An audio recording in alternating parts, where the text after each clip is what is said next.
Hey friends, welcome to Bokeh, a podcast exploring the ever-blurring lines between the personal and business lives of professional photographers. This is your host, Nathan Holritz, and I'm happy that you can join me today in connecting with photographers and entrepreneurs as we discuss photography, business, and, oh yeah, that sometimes messy thing that we call life. This podcast is brought to you by Photographers Edit, custom image editing for the wedding and portrait photographer. Just visit photographersedit.com. All right, Bokeh Podcast listeners, thanks so much for joining us yet again. And we're here getting ready to dive into a really interesting topic. I'm just fascinated by psychology. We're going to be talking about relationships and conversations today. And I have the privilege to have Meredith Ryncarz on the podcast yet again today. Meredith, we had you back on episode number 62. I really appreciate you coming back. One of the few guests that we've had on multiple times. Yes, thank you so much for having me back as well as my husband this time. Right. And I was going to get to that. Jason is with us. Jason, thank you so much for joining us as well, for making time for the Bokeh Podcast listeners.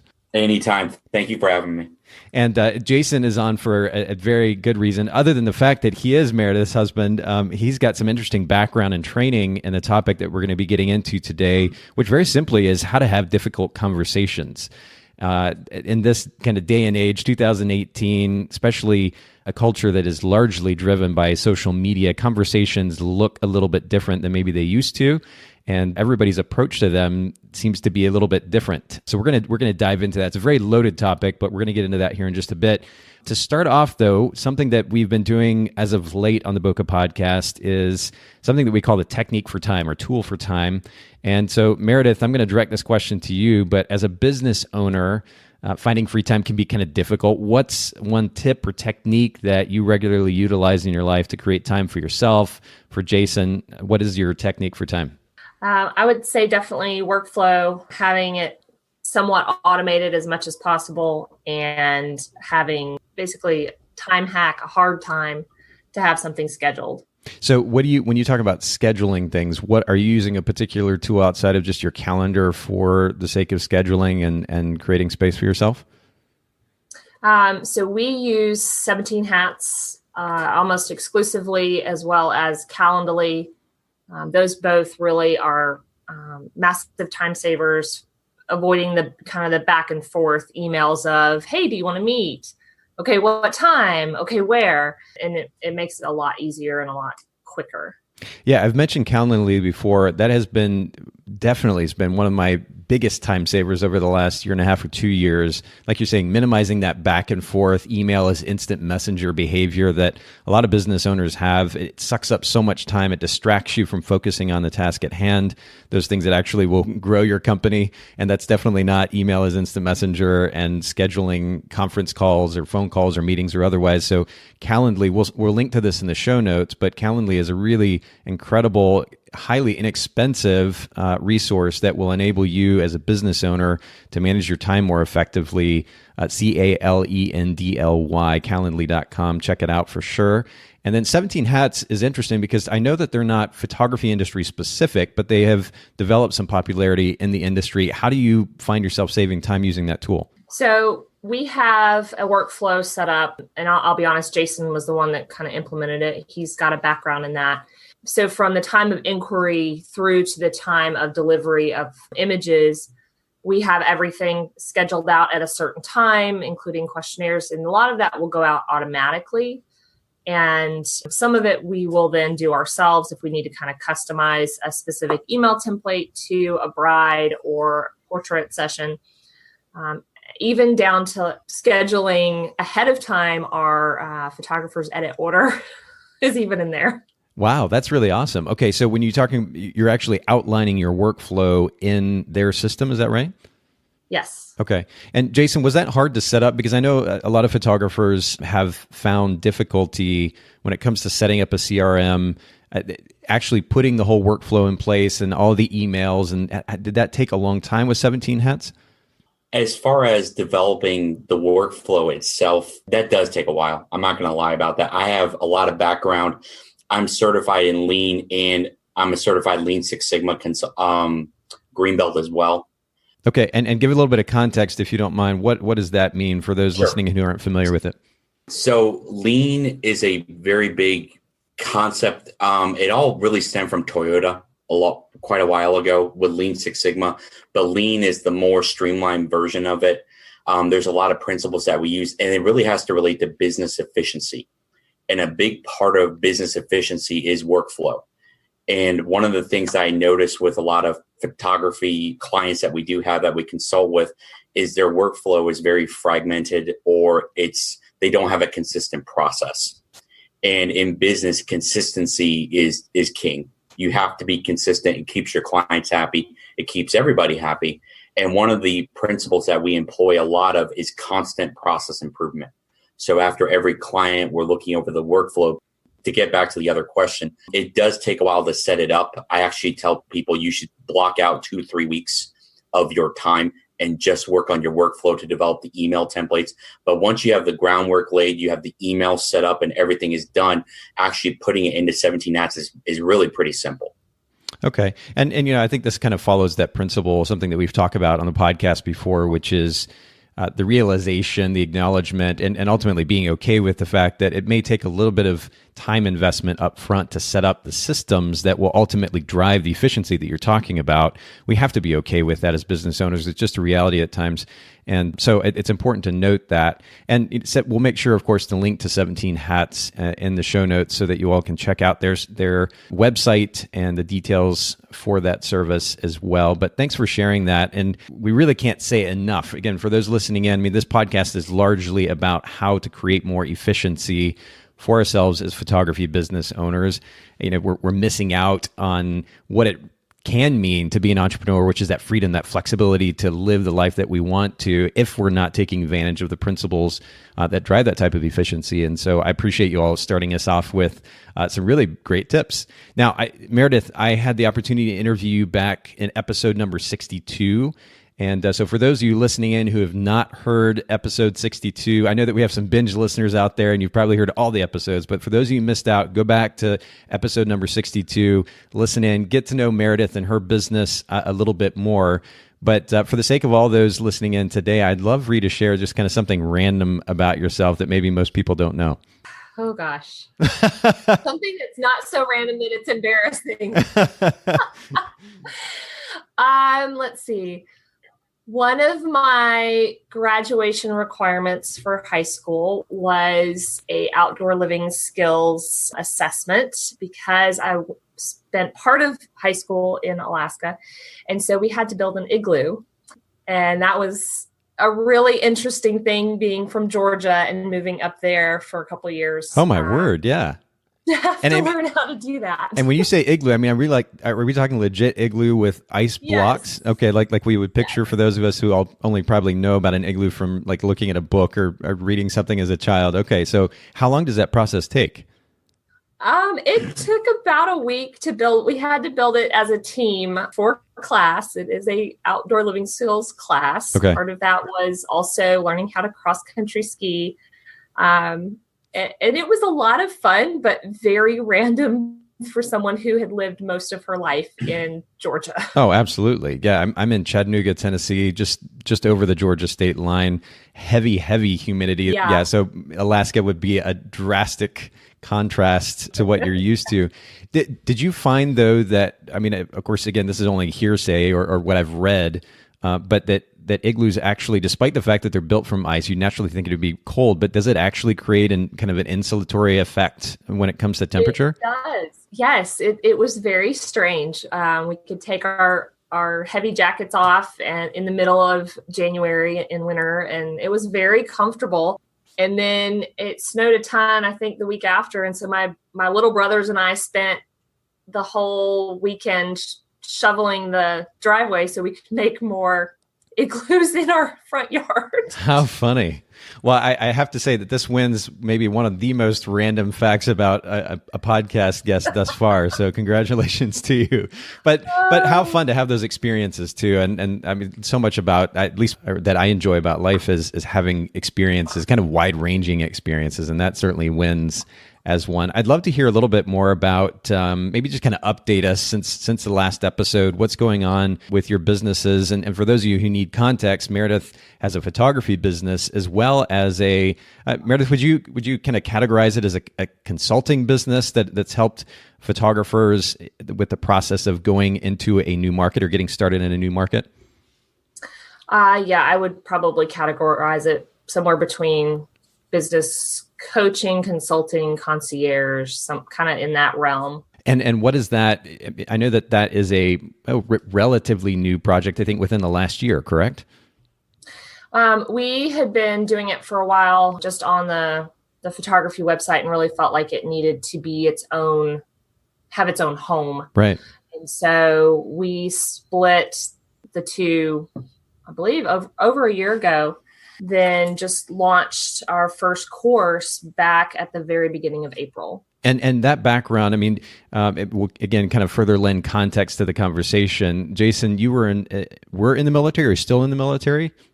I'm still in the military. Okay, so you all have had the wonderful opportunity, we'll put a positive spin on it, to move around quite a bit. And so, Meredith, you firsthand had to learn how to move into a new market with your business, to make something, kind of create something from nothing in a new space. And that's giving you an experience that you're now able to share or lend to the photography industry, correct?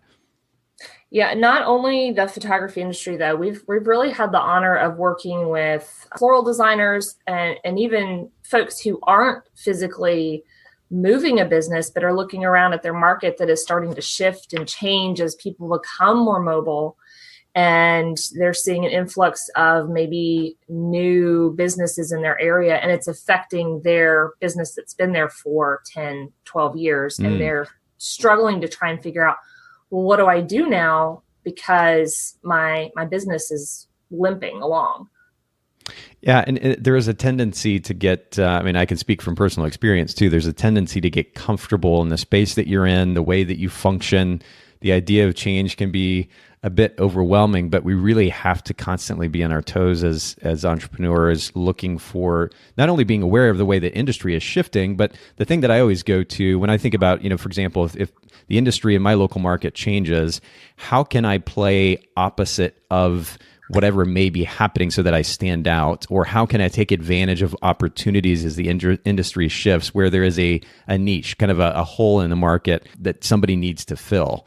Is that something that you focus on in conversation with entrepreneurs? Somewhat. I mean, we really, our biggest focus is getting them to recognize their strengths, not just recognizing a hole in the market, but recognizing their strengths.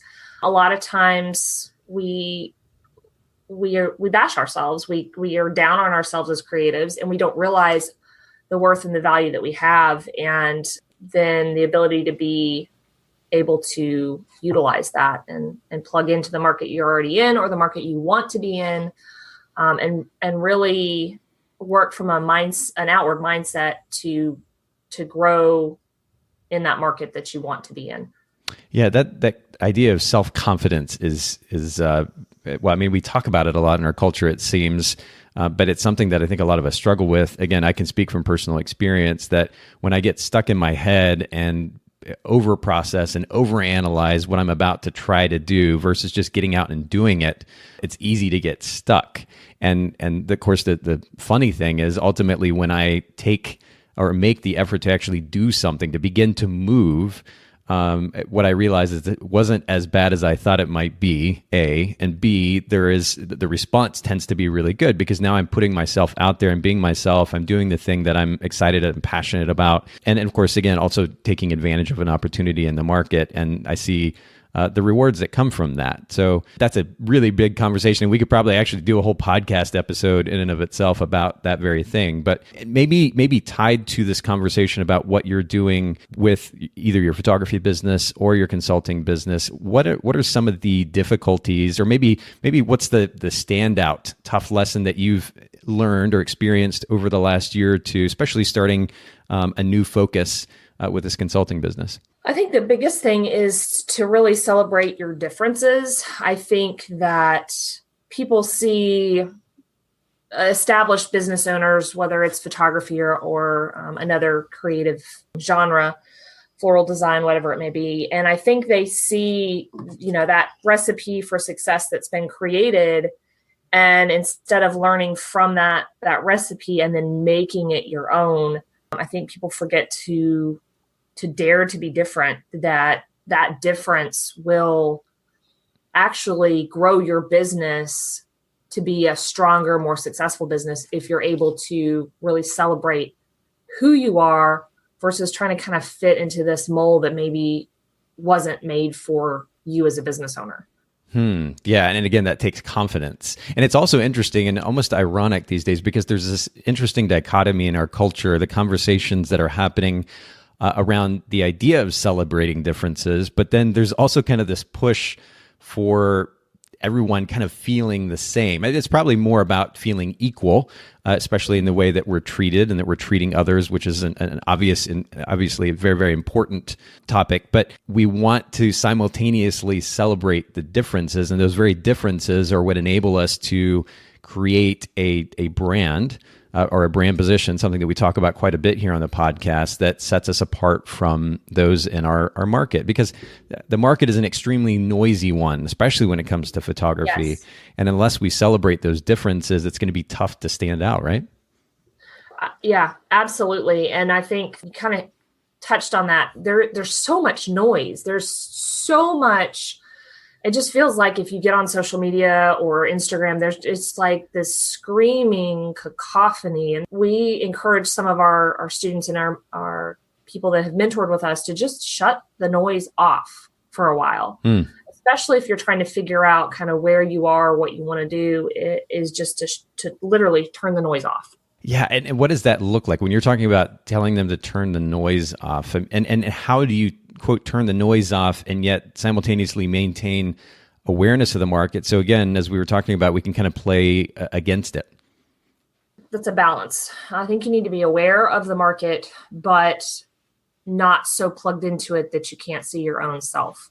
Jason and I had this conversation probably about a week ago where we were talking about just how we start our morning and how we can be more efficient and get things done. And I had kind of fallen into this routine of getting up before everybody else. I like the house is kind of quiet, and get my coffee and then check my email, my Facebook, my Instagram, respond to messages.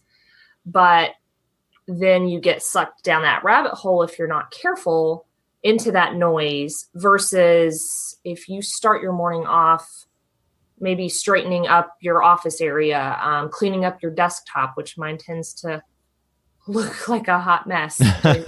That switch actually will allow me to be more productive and to turn the noise down a little bit. Yeah, that's interesting. So starting off, the book comes to mind, and I can't think of the author offhand, but Don't Read Your Email in the Morning, I think was the title or something like that. And there is a tendency that we all have to kind of, again, it's that reactive mode, right? We're reading the messages on Facebook, on Instagram, our email. We leave those notifications on. So when we pick up our phone in the morning, the screen is just littered with all of these notifications, and it's tough not to react to those in the moment. But kind of setting that stuff aside, I mean, it can be as easy as just turning notifications off and having a routine that you were alluding to that enables you to start in a clearer mental space. I think that's really important. I mean, I've personally found, and I know that a lot of people do, that a morning workout it's that energy that, I almost don't need coffee to kind of launch my day and feel like I'm in a great mental space. And what I've been doing, so I'll go do these high intensity interval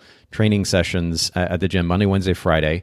And after I get done with that and maybe a bit of weightlifting, I'll actually go sit. I go to Planet Fitness, and they've got these massage chairs. So I can go sit in the massage chair after I get done with my workout, decompress a bit, get those sore muscles kind of, well, at least relaxed a little bit more than they are. And then simultaneously just do some reading for the sake of awareness and education, as opposed to getting caught up and trying to respond to a bunch of email or messages in the moment. And I love being able to start the day that way. There's benefit to myself educationally and of course physically. And it's a good kickstart to the day. And I think having a routine like that isn't focused on just reacting to begin with makes a big difference.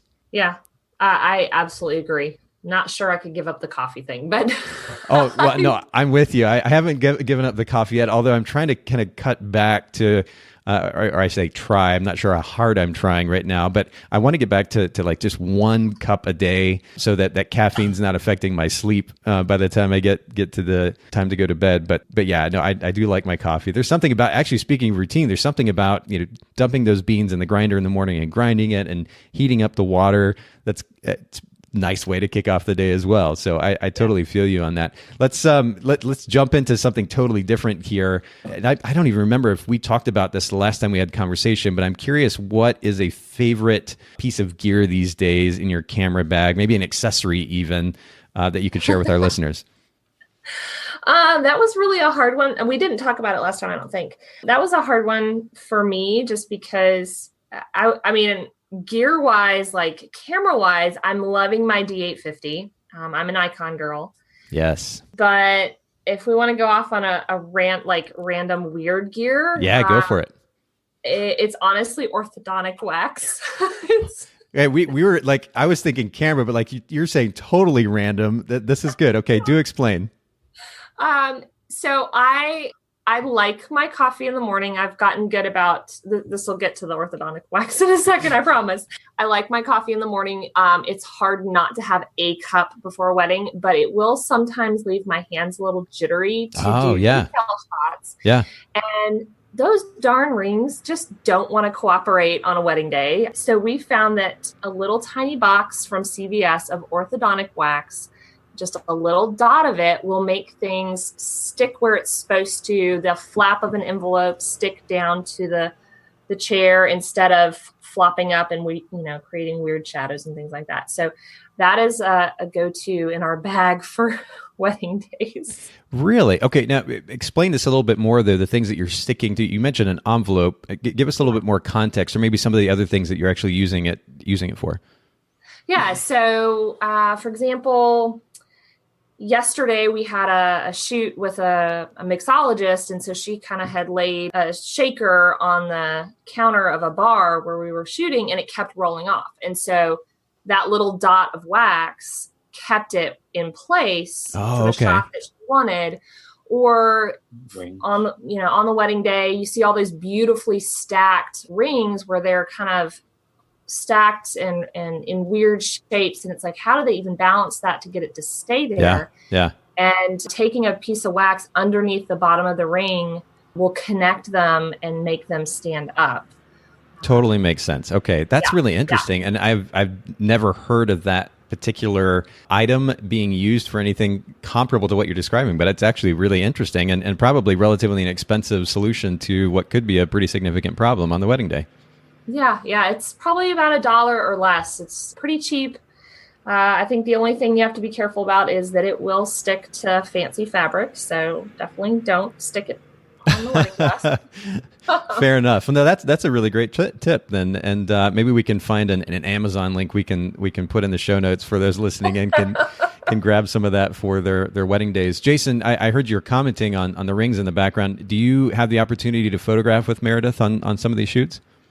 I do. Before we started using this wax, we used to call it ring Jenga, because you would try to stack the rings in a certain way and see if they fall, or you try to stack them for maybe 3 seconds, get the shot, and then pray they hold. But this time, by doing the wax, they hold for a lot longer, and you can get the shot you want, manipulate the rings how you want them, instead of the rings manipulating your picture. Oh, totally. And then it's really easy to wipe off after the fact? For the most part, I would say you might want to take some type of wipey or cloth. If it's hot in the middle of July and you're outside, then you definitely want to bring something to wipe it off. Okay, very cool. Well, let's switch gears again. We're going to move kind of the direction of our primary topic today regarding conversations. And Jason, I'd love for you to give a little bit of context to, again, your reason for joining the conversation at hand. And by the way, you mentioned your military service earlier, and we truly appreciate that. You're also a photographer, so you've got some perspective to lend to the conversation at hand as well in that regard. But then talk to us a little bit about the training that you've had with regards to conversations, and then I'll explain a little bit about our topic for the day. So my background in this, I've had about, I'd say 3 to 4 years, give or take now, working with government employees and other people, but I had the opportunity in my last job to attend various trainings and become a trainer for one of the courses is called Crucial Conversations, where you actually take high intense conversations and you put a method behind it to actually have them. Because you kind of alluded to it earlier with today's society, as far as we are having a very difficult time as a society and in the photography profession in general, of actually having these really, really hard conversations. They either aren't happening, or they're not going well. Right. So this course allowed me to not only teach the curriculum, but it also allowed me to help other government employees and military members that I was at my last base, and to help walk them through this. But also I was used sometimes to help mediate in union disagreements. So there's a lot of use with it. The other topic I've had the fortunate enough to be a part of was Arbinger. I know Meredith has mentioned that before, but as far as mindset training, I've been trained to teach how to develop it, how to actually have conflict, almost like conflict resolution with it as well, and coaching with it. So I've been trained in multiple facets with it. I found that both the mindset and the crucial conversations go very well together, and to handle difficult things that people need to talk about. Well, that's wonderful. And we're certainly going to take advantage of your wisdom, your knowledge, your experience in this training. You mentioned earlier before we started recording that you've had the opportunity to teach hundreds of people around these principles. And so we're going to get to that here in just a little bit. And in fact, Meredith, in our conversation leading up to doing this podcast episode today, this was one of the topics that you brought up or suggested that we might dive into, this idea of having difficult conversations. And just for the sake of context for this conversation, lend a little bit of light of where we're going with this. Some of the things that we see on social media these days, particularly in the photo industry, is small and as tight-knit as it is. Photographers are very, very connected. I mean, it really started back in the days of forums, where a lot of conversations turned into heated debate. And then, of course, we've moved to Facebook and Facebook groups, but photographers, for some reason, have this tendency of airing their dirty laundry in public through these mediums, social media primarily. And I'm curious why you think that might be the case. And certainly you, Meredith, and Jason, maybe you can lend your thoughts to this question as well. But where does this tendency come from to, instead of actually just going directly to the person and having a conversation, to just kind of throw it out there online, almost passive aggressively at times? Yeah, I think you hit the nail on the head with the passive aggressively, but I think it comes from several aspects. We've talked before a little bit about mindset. So that inward mindset, that safety, we feel justified in doing what we know is wrong.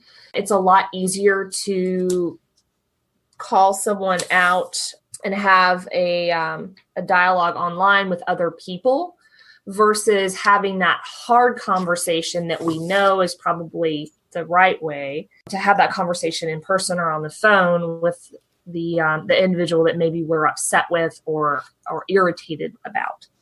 And when you say easier, I mean, there are elements of that so-called online conversation which are unidirectional, right? It's just you putting an idea out there. And in my mind, when I think about a good conversation, I want to get feedback from somebody.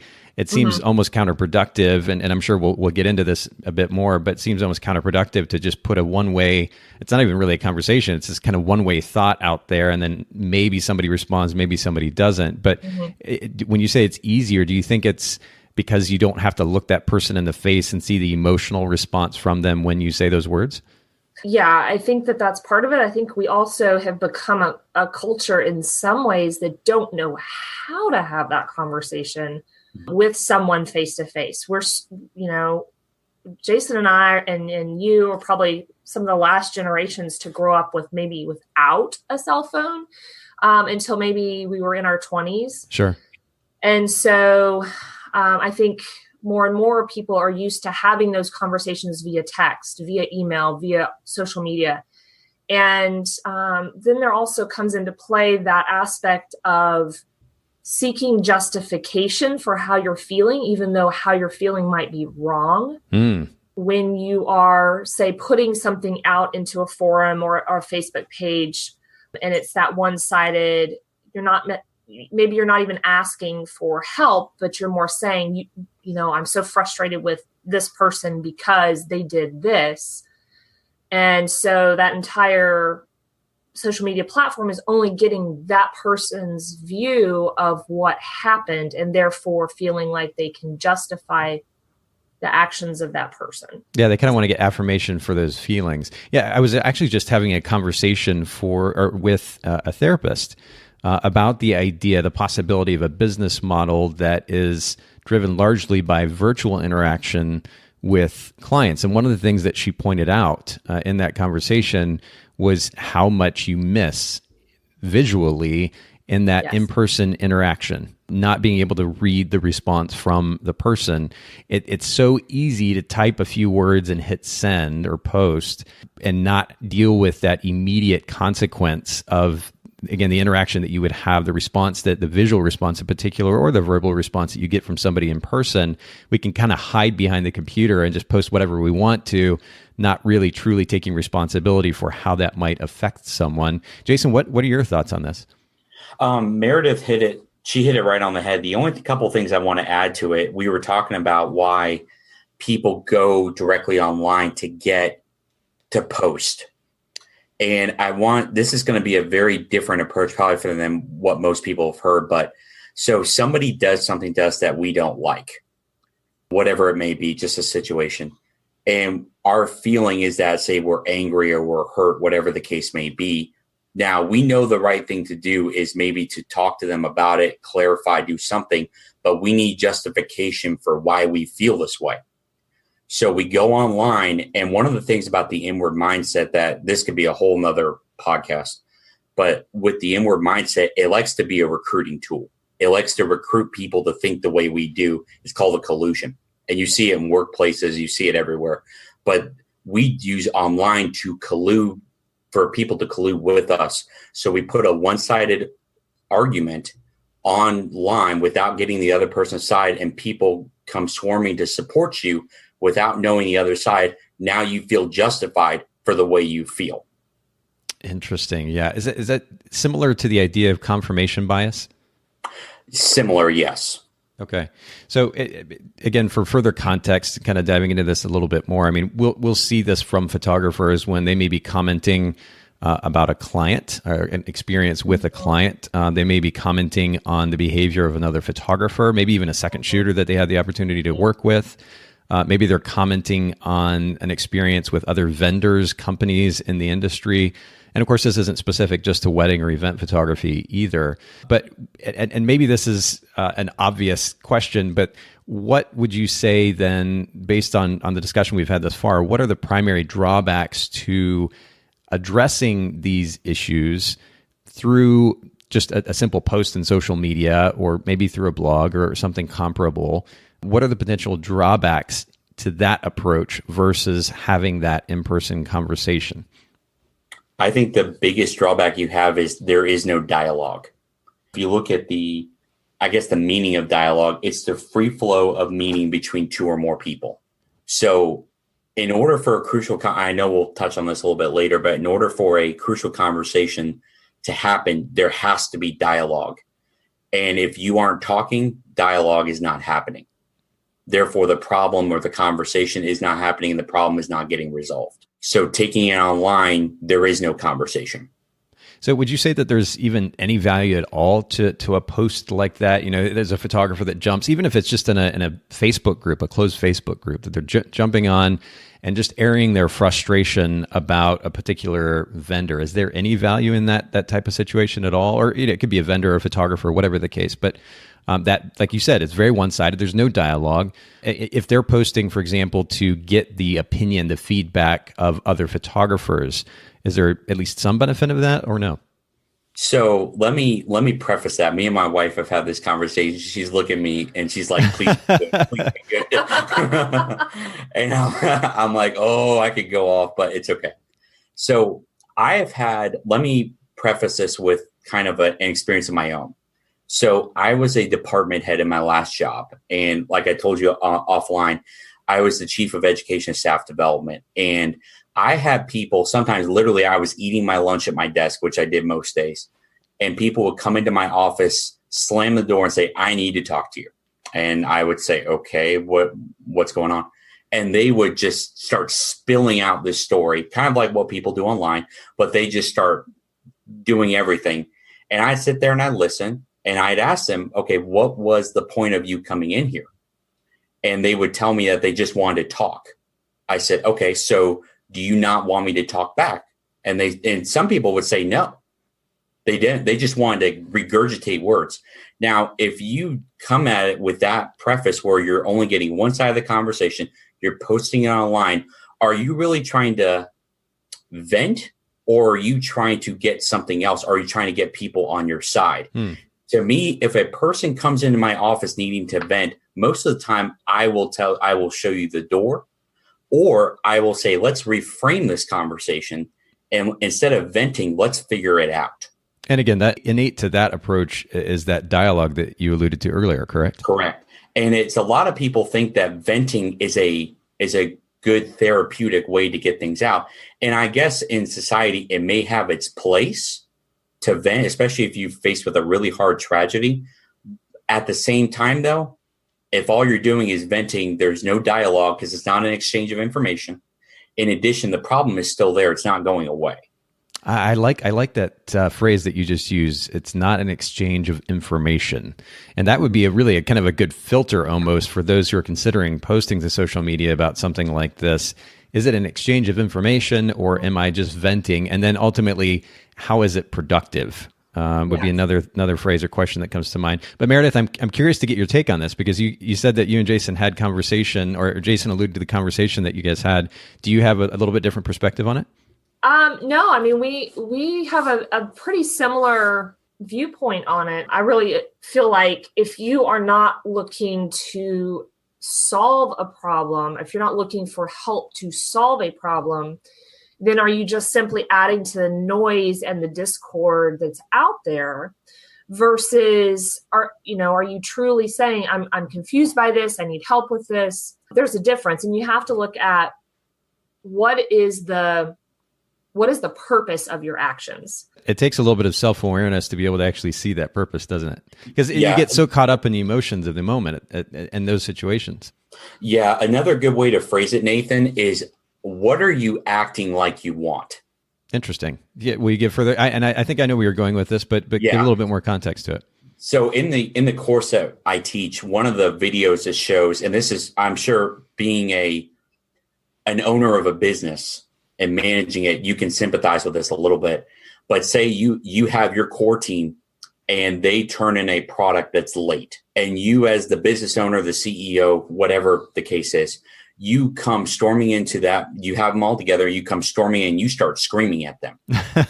I would never. I know. Now, as the business owner, maybe you're in your mind. What do you want to do? Do you want to punish? Do you want to humiliate? Or do you want to find out what really happened? If you want to find out what really happened, why are you screaming at people?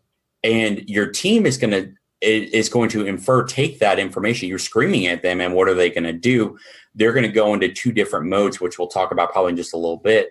But when they go in those modes, then you're starting almost a confrontation versus a conversation. Yeah. So what are you acting like you want? That's the big thing. So if you're posting this really nasty comment about, say, a bride or another vendor, what are you acting like you want? Oh, man, that's good. And it's even convicting. I'm thinking about even just recent experiences. I mean, you're alluding to myself being an owner and a CEO. That is the case. And this is really, really good food for thought, even in dealing with recent circumstances. It is easy to, especially when you see your business being affected by one thing or another, to take it personally, to get involved emotionally, and then to just kind of go off. And I know that I've grown as an individual over the years in that regard, but it's still something that I can stand to work on. And I like that question. What am I acting like I want? Because you were alluding to this, but if you come in hot, then there is a tendency for the other side to be defensive, and then, of course, to minimize the productivity of the conversation. So I want to get to the practical element of this conversation here in just a second. There's some recommendations, I think, that you have, Jason, for those listening in regarding how they can go about having, or more effectively having, difficult conversations like we're talking about. But before we do that, I'd love for you to comment on what drives the fear that people have about in-person conversations. Somebody can say, I'm not a confrontational person or a confrontational individual. I get that. I mean, I can empathize with those feelings, but what's behind that fear?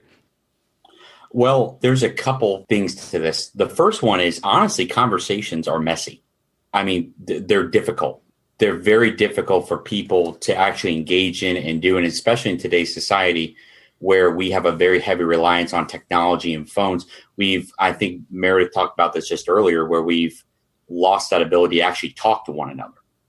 So that's part of it. But the other one is, there's something in the book, it's called the fool's choice. And in conversations, we view there's only two options. One is that we speak up and turn the most powerful person into their enemy, or option number two, we can suffer in silence, make a bad decision that might ruin what we're doing. And just to play a little bit of devil's advocate to that, is there not room for there to be kind of a happy medium? Not really. Okay. And in the book, what it really prefaces is that we have the tendency, and we go through this in detail, to go into silence or violence. And violence, I know a lot of people think that's where you're getting physically abusive with somebody, but it's not necessarily the case. Violence is basically any verbal strategy that attempts to convince, control, or compel others to see your point of view. So it can be just dialogue, verbal strategy to compel others to see your point of view, where silence, more or less what you're doing, is an act or purposefully withholding information from somebody else. So those are the two big things that when we have a crucial conversation, we have the tendency to go to. And this kind of leads into my nerdy point at this point, which is the biological aspect. Yeah. My first degree, just so everybody knows, I was a biology pre-med major in my first degree. And then I went on to nursing. Later on, I got my BSN in nursing. So biologically, when we're talking to somebody, if you don't feel safe, or you feel like there could be a threat in your way, your body engages in something called the fight or flight response. Now, all of us pretty much know what this is. We've heard it since childhood. But what really happens in the body is there are these two little triangle-shaped little organs on your kidneys called adrenals. Yeah. They sit there, and when you're in that fight or flight response, one of the first things that's going to happen is adrenaline is released. Now, adrenaline is a pretty cool thing. And the fact that it actually diverts blood to your muscles to get you ready to either fight or flight. But here's the bad thing. It actually gets blood away from your brain in the higher functions. So I want you to think about this for a minute. You're trying to have a crucial conversation with somebody who doesn't feel safe. Yeah. Their higher function is gone. So you're trying to actually engage in a conversation with somebody that isn't physically capable of having a conversation. And we wonder why it's going to go bad. Wow. So with that being said, one of the first things I tell everybody before you engage in a crucial conversation, get your brain engaged. Otherwise, you're basically acting from what we call a lizard brain perspective, where you're functioning like a lizard, where it's just pure fight or flight all the time, run away from whatever it is that you're perceiving as something that's uncomfortable or a threat. Yeah, that kind of immediate reactive response to the thing that's right there in front of them versus approaching it very proactively with strategy. And you alluded to this, Jason, but we've heard much of our lives probably, hey, step away. If you're upset about something, step away from it for a moment and come back. And what that enables you to do is not only physiologically to slow down essentially, but then we can actually go into a conversation or to deal with the situation more proactively, ideally with some type of a strategy in place. It enables us to deal with it more productively. Right. That immediate reactive tendency can get us. I mean, I speak from personal experience. It can get us in trouble a lot of times. Right. But how do you get in that, out of that lizard brain mode, as we call it? The biggest thing is have a purpose for having the conversation. Because if I go in there with the purpose of I want to talk or I want to resolve, say I want to have closure, that's fine. But the minute, remember, as I alluded to earlier, what are you acting like you want? The minute you start arguing, the minute you start fighting with somebody, do you want to fight? Do you actually want closure, or do you want to feel justified in your feelings that you were slighted or, angry or whatever it may be? And so, like Jason said earlier, what are you acting like you want? Are you acting like you want to have a resolution to this conflict, or are you acting like you want to be justified in feeling like you were slighted? That, it's such a simple idea, but it's making so much sense to me, and hopefully for our listeners as well. That simple idea that you ask yourself, what is it that you want from the conversation? Are you trying to fight? I think if I were to ask myself that question, and others who've posted, you used the word violently earlier, Jason, and I'm glad that you pointed out the fact that we're not just talking about physical violence, we're talking about verbal violence there. That's very easy to make happen these days. But what is the purpose of that? Are you trying to fight, or are you actually trying to accomplish something, be productive with the conversation, whether it's, to get to the bottom of what happened and then be able to move on from there, whether it's address a problem, figure out what's behind that problem, make some changes in the way that your companies function, or that you're interacting with somebody, or whatever it might be, so that you can productively move on from that situation. What are you actually trying to do? And I think that's a really good question for all of us to ask before we kind of impulsively post to social media or to our blog or wherever it may be. Before we do that, to just ask ourselves that question is a really good rule of thumb. And speaking of kind of practical behavior, let's actually get into that. Jason, I know that you have a few principles that you want to share with our listeners about how they can have a more productive, more direct conversation with those involved in their lives and their business to address problems. Yeah, this is if you look in the Crucial Conversations books, one of the biggest acronyms and one of the biggest principles I use is something called STATE. STATE. And STATE is, think of it as a framework to have a conversation. Now, the first part of it is S, which is state the facts. Now, I want to really, I don't want to go too in deep, but I want to really emphasize what a fact is. I know a lot of people think that what you perceive is fact, but that's not always the case. I'll give you a good example. Say somebody in front of me is talking very loudly. Most of the time people would say what? That they're yelling at me, right? Nathan, can you define what yelling is? It's funny you ask this, because I'm a very literal communicator. Mm-hmm. And I think that's actually beneficial to good conversation. But everybody kind of applies their own meanings to words these days. And so when I think yelling, I literally think somebody raising their voice at me very, very loudly, confronting me with something. But it's funny how I think that perception can be different for different people. When they say yell, they may just be internally feeling like this person is confronting them in a violent manner, because Correct. They've kind of imposed their feelings on the situation. Exactly. So that it's also, that's part of mindset. But the big thing is, and you answered it perfectly, you can't really define what yelling is. Could you say it's a certain decibel range above this much? Another common one I hear is, well, they were angry at me. Define anger. Yeah. So stick to the facts. So if you see somebody... Well, I have to interject here too, because this is, I think, an important point. There's a tendency we have in our conversations, especially online these days, to use really, really big words. And there's, I'm sure, been plenty of jokes made about this, but even when we use the word awesome, I mean, the word awesome is actually a really, really big word, but we use it all the time, and so it's watered the meaning down. So I'm glad that you're pointing this out. When somebody says they yelled at me, or they're angry with me, or any other kind of descriptive word, make sure that, again, I think literal communication, and when I say literal, I mean like literally open the dictionary and look up the word, see what it means, and use it that way. I think that's so much more productive when it comes to conversation. But I think the fact that we use such big words all the time, that meaning actually gets lost in that process. Yes, absolutely. But I didn't mean to interrupt your flow, Jason. Please continue.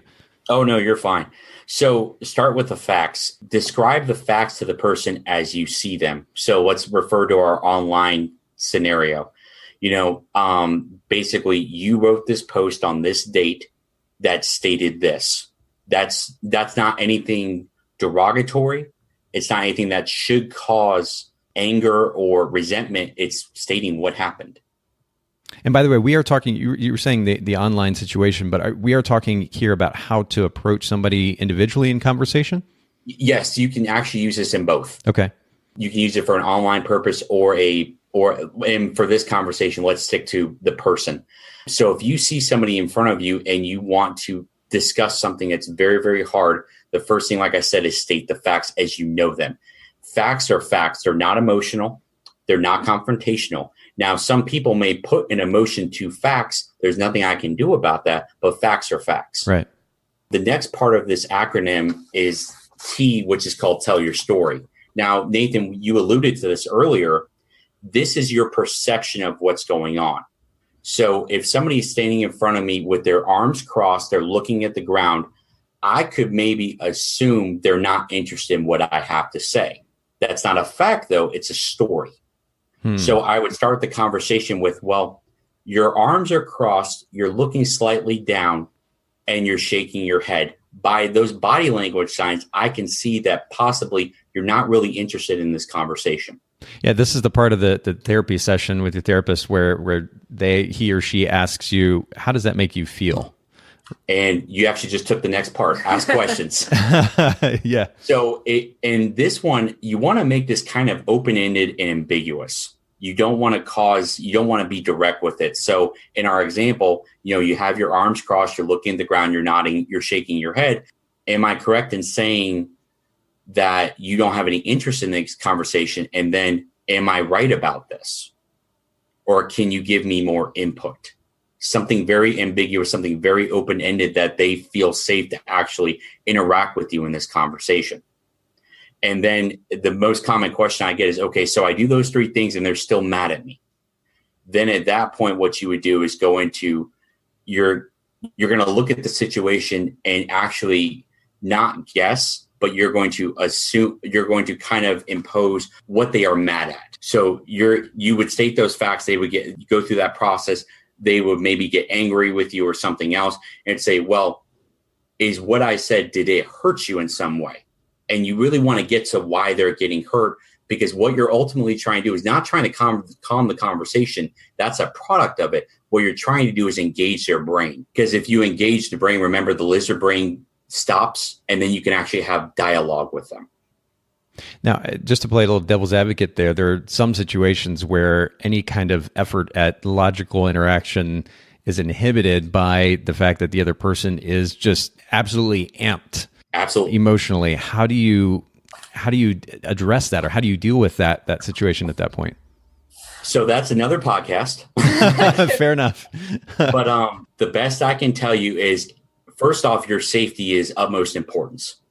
If you feel like you are going to be violently attacked or something else, then step away from the conversation and diffuse it. The best way I've found is that I can see this conversation basically is not doing us at all any good, or we're not engaging in dialogue.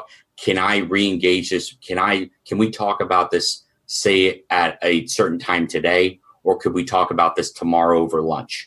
And that's that kind of idea of walking away and let the emotions die down, let the lizard brain disappear, and be able to come back again a little bit more proactively and logically to the conversation. That's good. This is a really loaded topic, and as many topics that we cover here on the podcast, we're certainly not presuming to cover every single nuance or detail around the topic, but this is really good starter conversation and not so ironically, for the topic of having difficult conversations. Jason, you alluded to the book Crucial Conversations, and you said books. So there are actually multiple books in the series? Well, let me rephrase. The company has made other books, Crucial Accountability, The Influencer. There's a couple other books, but the particular one's Crucial Conversations, Tools for Talking When Stakes Are High.